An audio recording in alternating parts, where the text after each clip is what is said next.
Hello everyone.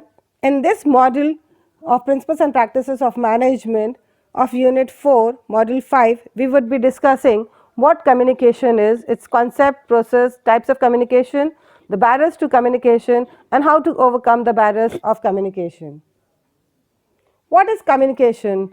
As the term communication is derived from the word communis, means it refers to reciprocal exchange of information, ideas, facts, opinions, beliefs, feelings, attitude through verbal or non-verbal medium and between two or more people or the group of people. So basically it is a process of exchanging information between individuals through a common symbol of symbols, signs and behavior.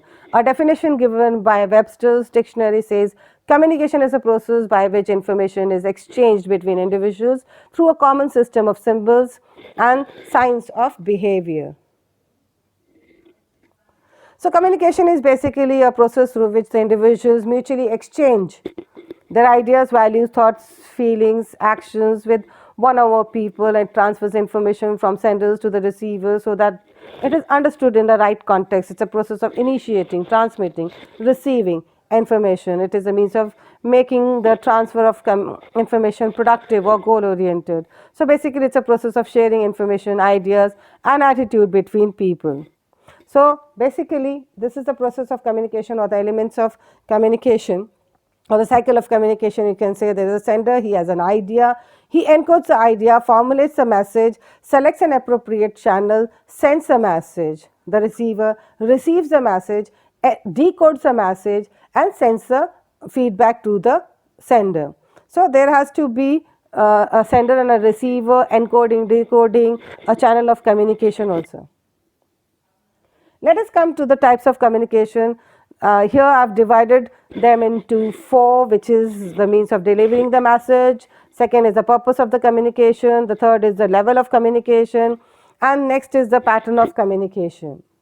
To start with the basis of means of delivering the message, it has been divided into verbal and non-verbal communication. To start with verbal communication, it says it occurs through the medium of spoken and written. It is a combination of several words is used. Each word conveys a specific meaning. There is an important element of verbal communications are its language, the vocabulary, the denotatives, the connotatives meaning, the pacing, the intonations, the clarity, the consciousness, the preciseness, the comprehensions, the brevity, the timings and relevance. And there are subtypes of verbal communications like spoken communication or the written communication, telecommunication and the electronic communication. The second is in the means of delivering message could be non-verbal communication, and this communication occurs without words. Means there are 5 senses and the whole range of body movements, postures, gestures, facial expressions, silence are used for sending and receiving the messages. So the non-verbal communication is more accurate way of communication before it conveys the true intended meaning of the message. And the non-verbal communication may be it can be accomplished by means of touch, eye contact or facial expressions or gestures, postures, physical appearances, sound or silence, etc. The second major type of communication is on the basis of purpose of communication, which is into 3 forms, that is formal, informal and therapeutic. So formal is in the organization where there is a superior subordinate relationship is there is an authority and responsibility, whereas informal there is no line of authority, it is very fast, it usually takes place in the social groups like friends, family, peer group, etc. The therapeutics communication, it is like basically communication between the doctor and the patient, and this is there is a repeated interaction to come out with and there's trust, empathy, tenderness is there to come out with a solution or a conclusion. The third type of communication is based on the levels of communication. It could be intrapersonal, interpersonal, transpersonal or small group or public or at organizational level. Intrapersonal is that is within the person and with the opportunity to assess the self and the situation before acting on it. The interpersonal is between 2 or more people interacting and exchanging messages. The transpersonal is basically within the person's spiritual dominance, like the purpose of personal communication is to realize selfhood, enhance spirituality, answer questions that are spiritual in nature.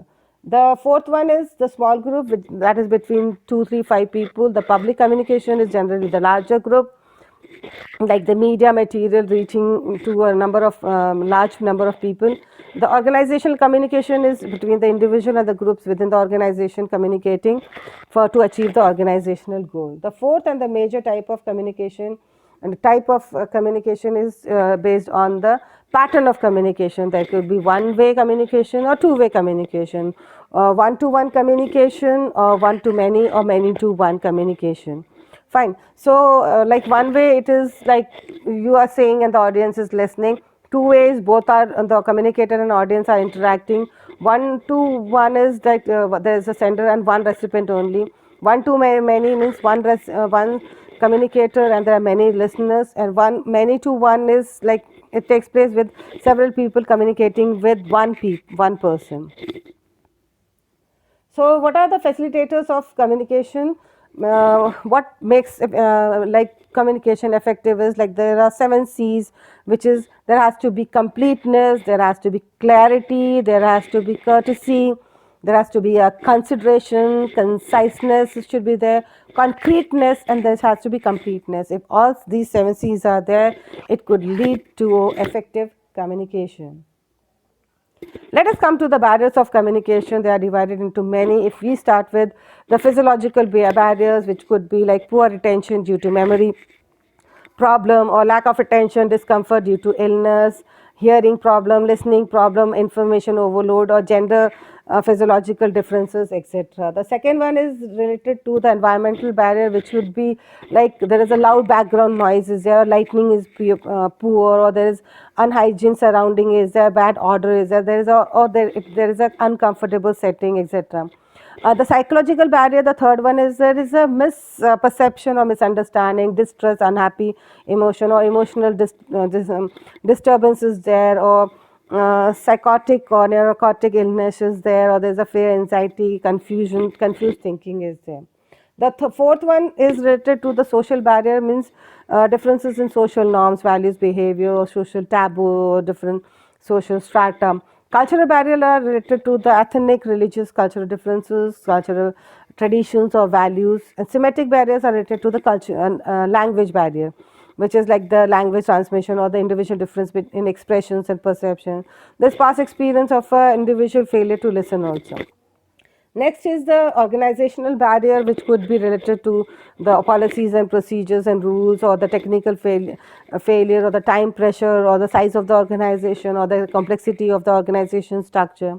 The communication process related barriers could be like there is unclear or conflicting messages, or stereotype approaches there, or inappropriate channel is used, or there is lack or poor feedback is there. But these barriers can be overcome. So the methods to overcome the barriers are, first the physiological barriers could be like through insurance that each one of them are comfortable. There is sensory perception is there, the limitations of hearing ability must be kept in mind. There should be active listening, or information overload must be avoided. For the environmental barriers to overcome, there should be good lighting, comfortable sitting arrangement, hygiene and order should be there.